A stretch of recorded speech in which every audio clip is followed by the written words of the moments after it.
প্রচার প্রচারণায় সরগরম রাজধানী। সকাল থেকেই প্রার্থীরা নিজ নিজ আসনের পাড়া মহল্লায় ভোটারদের দোরগোড়ায় গিয়ে দিচ্ছেন নানা প্রতিশ্রুতি। এদিকে প্রতিদ্বন্দ্বী প্রার্থীদের নির্বাচনে আচরণবিধি নিয়ে রয়েছে অভিযোগ পাল্টা অভিযোগও। ঢাকা 16 আসনের বিভিন্ন এলাকায় নির্বাচনী গণসংযোগে এসে বিএনপি মনোনীত প্রার্থী আমিনুল হক এলাকার উন্নয়নের প্রতিশ্রুতি দেন। পাশাপাশি প্রতিদ্বন্দ্বী প্রার্থীর আচরণবিধি নিয়ে অসন্তোষ জানান। এদিকে 11 দলীয় জোট মনোনীত প্রার্থী অ্যাডভোকেট মোহাম্মদ জসিমউদ্দিন সরকার সকালে ধানমন্ডি লেকে লিফলেট বিতরণ করেন। নির্বাচিত হতে পারলে সন্ত্রাস ও চাঁদাবাজ নির্মূল, গ্যাস সংকট সমাধান সহ নানা প্রতিশ্রুতি দেন।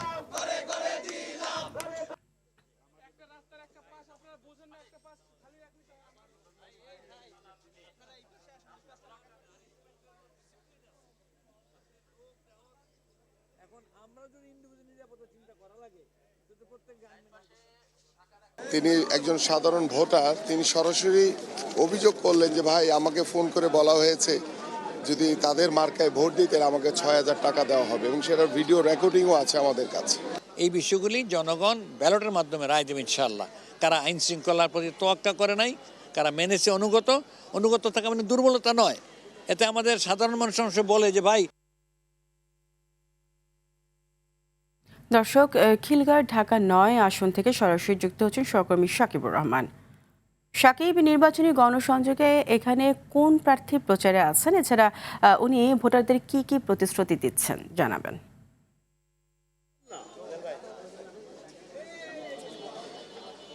ফারিয়া, ঢাকা 9-এ বিএনপি মনোনীত যে প্রার্থী তিনি আসলে খিলগাঁর এই অঞ্চলটিতে গণসংযোগ করছেন। এখানকার যারা ভোটার রয়েছেন তাদের সঙ্গে যে কথা বলছেন হাবিবুর রশিদ হাবিব, তিনি প্রতিটি ভোটারের কাছে যাচ্ছেন, তাদের সমস্যাগুলো জানার চেষ্টা করছেন, তার যে প্রতিশ্রুতি রয়েছে সেগুলো তিনি আসলে তুলে ধরছেন এবং এলাকার উন্নয়নে কি কি কাজ তিনি করতে চান সেই বিষয়গুলোও তিনি সবার মাঝে তুলে ধরছেন।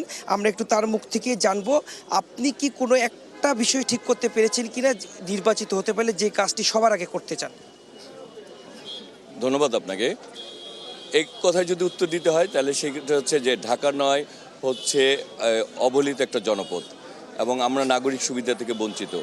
নাগরিক সুবিধা বলতে যা বোঝায় আমি এই এলাকার মানুষের জন্য সেগুলি বাস্তবায়ন করতে চাই এবং এখানে সবগুলি ব্যাপারই রয়েছে, যেমন চিকিৎসা সুবিধা রয়েছে, শিক্ষার সুবিধা রয়েছে, রাস্তাঘাটের সংস্কার প্রয়োজন, এই এলাকার মানুষেরকে মাদকমুক্ত, সন্ত্রাসমুক্ত, চাঁদাবাজ মুক্ত পরিবেশ প্রয়োজন, নিরাপদ ঢাকা 9 প্রয়োজন এবং এলাকার আমাদের প্রচুর ব্রিজ উন্নয়ন, অবকাঠামোর মতো উন্নয়ন প্রয়োজন।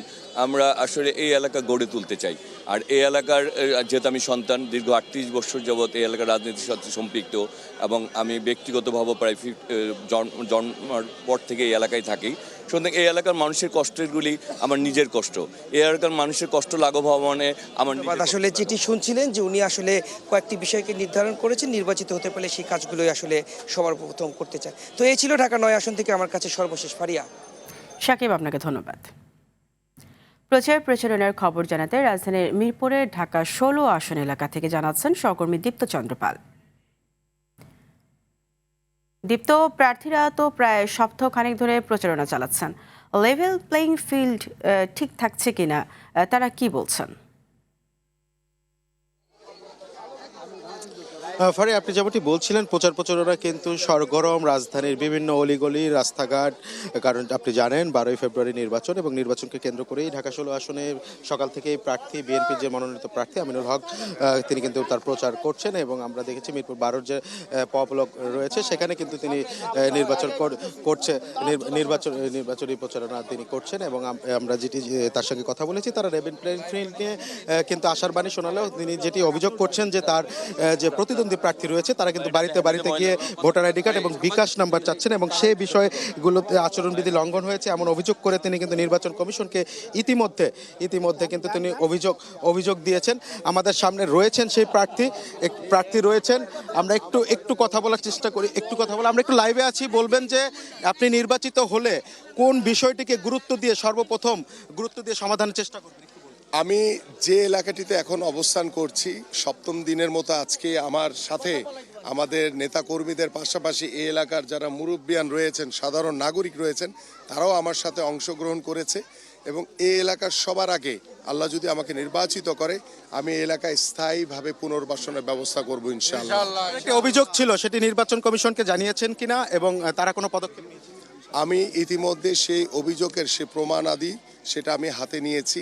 হাতে নিয়ে আমি আনুষ্ঠানিকভাবে আজকে না হলে কালকে আমি লিখিতভাবে সেই অভিযোগ দায়ের করব ইনশাআল্লাহ। ফারিয়া, তিনি কিন্তু বলছেন এবং ভোটারদের দ্বারে দ্বারে যাচ্ছেন এবং ভোটারদের যে চাওয়া পাওয়া এবং সেগুলো শুনছেন এবং সেই প্রতিশ্রুতি দিচ্ছেন। এবং আমরা যদি একটু বলি, ওনার সাথে যখন কথা হয়েছিল তিনি কিন্তু জানিয়েছেন তিনি নির্বাচিত হলে মাদক নির্মূল সহ অস্থায়ী বাসিন্দাদের স্থায়ী করা সহ এবং রাস্তাঘাট বিনির্মাণে তিনি কাজ করবেন। তো ফারিয়া, এই ছিল আমার কাছে ঢাকা 16 থেকে সবশেষ তথ্য। ফারিয়া। দীপ্ত, আপনাকে অসংখ্য ধন্যবাদ।